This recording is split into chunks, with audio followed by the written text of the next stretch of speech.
The documentary we chose was Murder to Mercy, the Cyntoia Brown story, directed by Daniel H. Bergman. This documentary tells the story of Cyntoia Brown, and when she was 16 years old, she was sentenced to life in prison. A man was killed by her after he picked her up off the side of the street. The film goes back into her past, how the legal system was then, and how justice was debated for minors. The justice system can fail many people who are vulnerable, especially younger people who have experienced traumas and are under different circumstances. Those people deserve reforms and justice. The film begins sharing a little bit about Cyntoia's background and her difficult childhood. She was a runaway who was introduced to many traumatic things at a young age. She was abused, trafficked, and had some mental illnesses. When she was 16, she was with a man who she thought was going to harm her. She ended up getting a life sentence in prison and charged as an adult. The film goes on to follow her through her prison journey, her growth as a person, and her growing support through many different people such as professionals, celebrities, activists, and they all believed that her punishment was too harsh for a 16-year-old girl.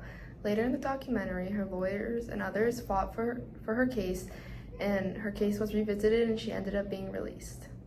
Murder to Mercy, the Cyntoia Brown story, directed by Daniel H. Bergman, uses personal storytelling, emotional appeals, and different expert testimonies to argue that Cyntoia Brown's sentence was unfair and there needed to be a reform in the justice system and how juvenile offenders were treated. One of the major rhetorical strategies used in the film is pathos. The film shows and explains her rough past as a teenager who was abused and trafficked. The audience sees her as more than just a criminal and more as a vulnerable person. Her life was never fully stable. She went from being adopted to a runaway. Instead of having the label as a criminal, the audience sees her as a child, a victim, and someone who reacted to danger to protect themselves. I was in the hotel room. Okay, and who were you with? Cut, Gary. And who is Cut? Cut was someone that I was dating, but he kind of turned into like what other people would look at as a pimp. Do you look at it as a pimp? During the time, no. Changes were happening so fast, I didn't. What about now? Yes. Okay. Now that I look on the situation, I do. And what were you doing with Cut in the motel room at the In-Town Suites? We were either getting high or having sex. That's all we ever did. Another key strategy is personal anecdotes. While Cyntoia was in prison, she always talked about her past and her time in prison, told numerous stories of when she was a teenager and what her thought process was back then. If I've been feeling how everybody else wants me to feel and saying what everybody else wants me to say. That's because I was so wanting to be loved, because I really just never felt like anybody loved me. I wasn't happy at home. I was stressed out all the time. It just kind of wears you out and tires you out and ages you, makes you grow old, tired, weary. That's how I feel. Many saw her outstanding growth while being in prison. The audience was able to connect with her due to being able to hear directly from her. Hearing her voice, her tone, and seeing her emotions allow for the audience to have a different perspective.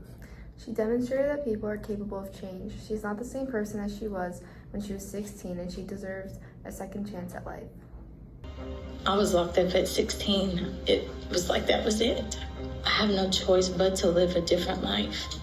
And they've given me that opportunity. They've given me that chance.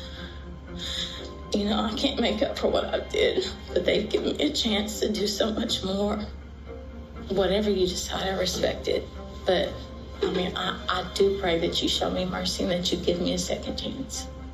The last strategy used by the director of the film to create ethos was including expert testimonies. These testimonies added to the credibility of her case, which in turn showed the court and judge that her punishment was cruel and unjust. These lawyers explained how Cyntoia was tried as an adult when she was only 16 years old. It also explains that the laws about the juvenile sentences can be very unfair, and especially in a corrupt court. This is not only establishing ethos, but it's also adding logos. Her case was not only emotional, but it also did not make sense according to law. Juvenile court, she would receive the services that she needs that will be identified by the doctors, I hope, after her psychological testing. Before getting to know her, the audience thought that Cyntoia was just a murderer who killed a man. But later, the documentary builds the argument by using emotional appeals to help the audience see Cyntoia as a victim rather than just a murderer. The fact that she was 16 and didn't have a very good upbringing supports the argument that her punishment was way too harsh because no one considered her circumstances.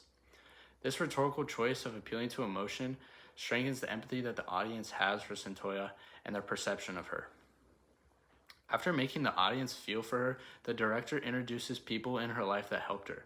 For instance, her mom and other family members who thought that she deserved the best. We have a really large group, but we wanted you to be able to say hello and thank you to the people who are here and the people who've been praying for you all these years and so interested in your life. They explained that she wasn't actually a criminal and she was just caught up in an unfortunate series of events. This use of logos gives us another perspective on her life and helps us understand why she was in the position that she was in. Lastly, the director uses ethos to solidify his point that she was treated unfairly in the justice system. He interviewed lawyers talking about the legal side of the case and how it wasn't correct according to the rules of court, proving that this case was unjust. It is pretty well known that teenage brains are not as developed as adult brains. This underdevelopment can affect many things, including decision-making, thinking through situations, and knowing what's best for an individual at a certain time. But according to Maturation of the Adolescent Brain from Taylor and Francis Online says, brain maturation during adolescent ages 10 to 24 can be governed by several factors. They can be as harmless as sleep patterns or nutritional status, but what really affects the brain is psychological stress from substance abuse and sex hormones can influence the development of the adolescent's brain. An unusual degree of negative emotion, anger, rejection. I mean, this is her view of the world. How did this manifest itself when this guy, Johnny, was killed? See, I think that some of these characteristics affected the behaviors. Her affective instability, in other words, becoming suddenly frightened about the situation she was in, and her paranoia. As a runaway and a kid who was around a lot of these detrimental activities, Cyntoia Brown was a clear example of the negative ways an adolescent's brain can develop. Not to mention, she also struggled with mental illnesses inherited from her parents. This cruel punishment that the court placed on her was very unjust because they did not consider all the circumstances that Miss Brown had.